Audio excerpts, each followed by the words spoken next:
Tara Krishnaswamy, is this what, do women see through this?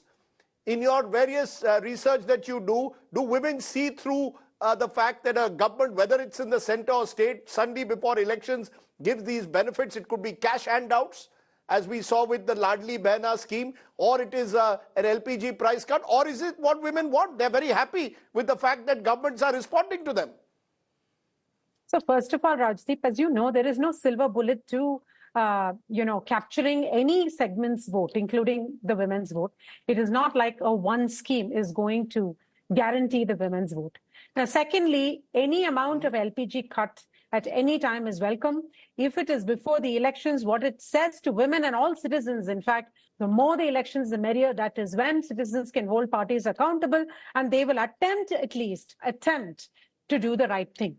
Yeah, after all, whether it's the women's reservation bill or the LPG price cut, it is happening before the elections. It did not happen in the past several years before that, unless there were elections.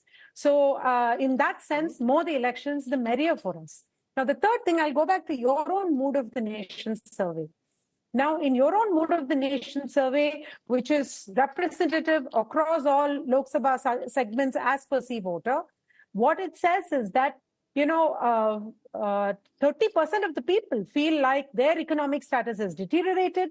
More than the majority feel that unemployment is serious. There's a widening gap between rich and poor, and they're not able to keep up with the expenses. The expenses are a bigger burden on them than ever before.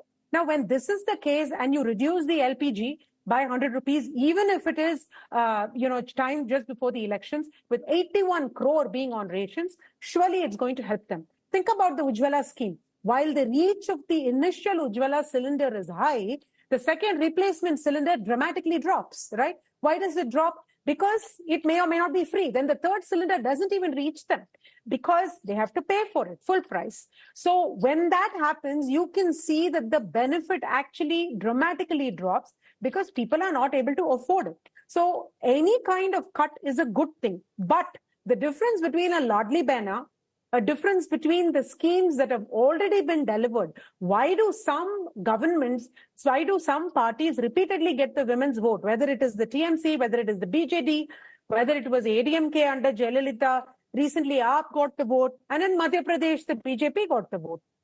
Why does that happen? That happens because the Ladli-Bena schemes, the Lakshmi Bhandar schemes have been delivered. Women don't just look for empty promises. There is no telling if it will come through. This LPG one, of course, is instantaneous. Okay. But when you're making a forward-looking promise, there's no guarantee of it come through. Ladli-Bena was delivered and there was proof. Ma'am, your time is also up.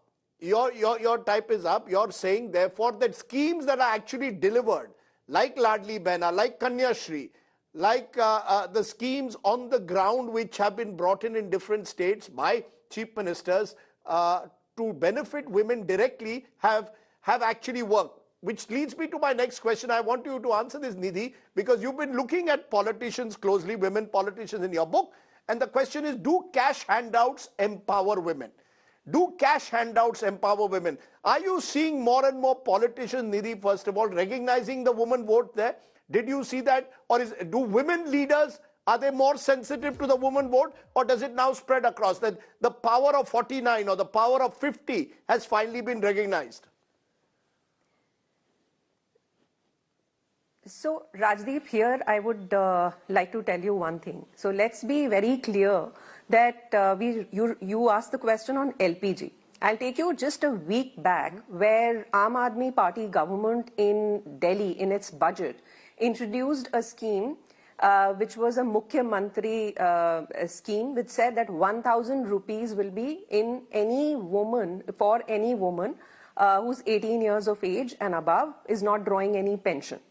So it's not just the BJP, but parties all across. Congress government, which won in Himachal in November 2022, has introduced, in fact, it's a guarantee by the Congress, of 1,500 rupee dole to the women in Himachal. So it's across parties. And where is this thing coming from? Where is this new realization that the governments, that the parties across India are realizing? Where is this realization coming from? Is directly related to the voter turnout.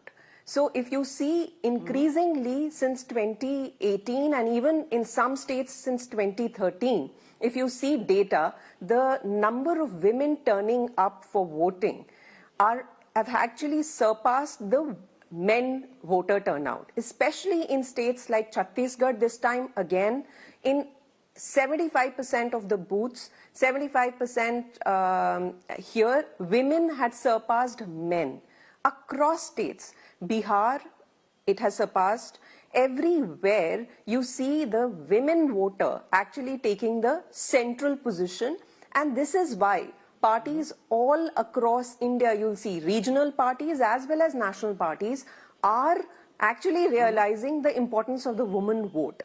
And there was a study as well, which was conducted by a Center for... Sure. Yeah, complete. Please complete. Please complete what you were saying. Sorry. Please do complete.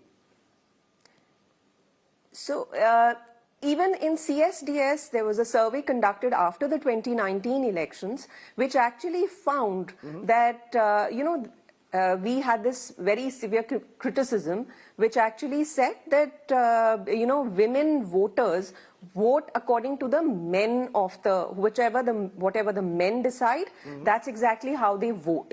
But if you really see that survey very closely, it says that yes, they are swayed by what the men say, but increasingly they have a say in how they vote. So it's not just the family that is deciding, but it is also the woman who realizes her right to vote.